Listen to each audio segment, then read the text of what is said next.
በስመ አብ ወወልድ ወመንፈስ ቅዱስ አሐዱ አምላክ አንድ አምላክ በሆነ በአብ በወልድ በመንፈስ ቅዱስ ስም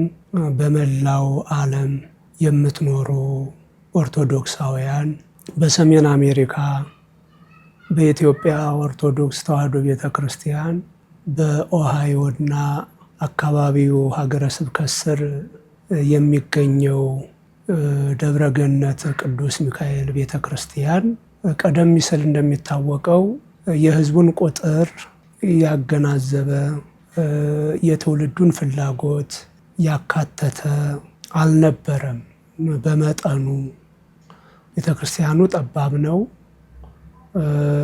የመኪና ማቆሚያውም በተመሳሳይ መልኩ ከሕዝቡ ቁጥር አንጻር የሚመጣጠን አልነበረም እና ሰበካ ጉባኤው ተነጋግሮ አሁን የሕዝባችንን የምዕመናኑን ቁጥር የሕፃናቱን አስተዳደግ ሁኔታ ታሳቢ ባደረገ መልኩ ሰፊ ቦታ ያለው ቤተ ክርስቲያን መግዛታቸው ይታወቃል እና እንደ ኢትዮጵያ አቆጣጠር ታኅሳስ 10 11 12 2018 ዓመተ ምህረት እንደነሱ አቆጣጠር ደግሞ እንደ ውጭ አቆጣጠር ታኅሳስ 19 20 21 2025 ሰፊ የገቢ ማሰባሰብ መርሃ ግብር አዘጋጅተዋል። የዚህ ገቢ ማሰባሰብ ዓላማ አንደኛ የተገዛውን ቤተ ክርስቲያን በኢትዮጵያ ኦርቶዶክስ ተዋሕዶ ቤተ ክርስቲያን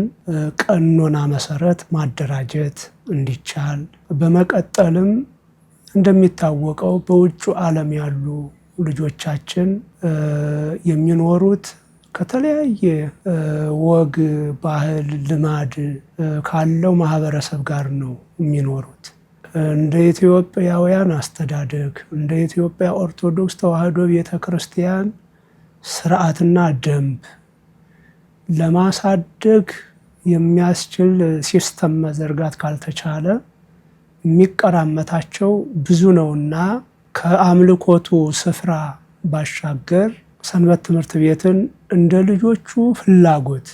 ማደራጀት፣ አዳሪ የአብነት ትምህርት ቤትን ማደራጀት እንደ ኢትዮጵያውያን አስተዳደግ እንደ ኢትዮጵያ ኦርቶዶክስ ተዋሕዶ ቤተ ክርስቲያን ስርዓትና ደንብ ለማሳደግ የሚያስችል ሲስተም መዘርጋት ካልተቻለ የሚቀራመታቸው ብዙ ነውና ከአምልኮቱ ስፍራ ባሻገር ሰንበት ትምህርት ቤትን እንደ ልጆቹ ፍላጎት ማደራጀት፣ አዳሪ የአብነት ትምህርት ቤትን ማደራጀት፣ ይህንን አገልግሎት መስጠት የሚያስችል አደረጃጀት ለመፍጠር ይሄ ፕሮግራም ተዘጋጅቷል። ስለዚህ ምዕመናን ቤተሰቦቻችን ሰው ላይ ከመስራት የበለጠ ስራ የለም። ለዚህ ስራ መሳካት የምትችሉትን እግዚአብሔር የሰጣችሁን ያህል በመለገስ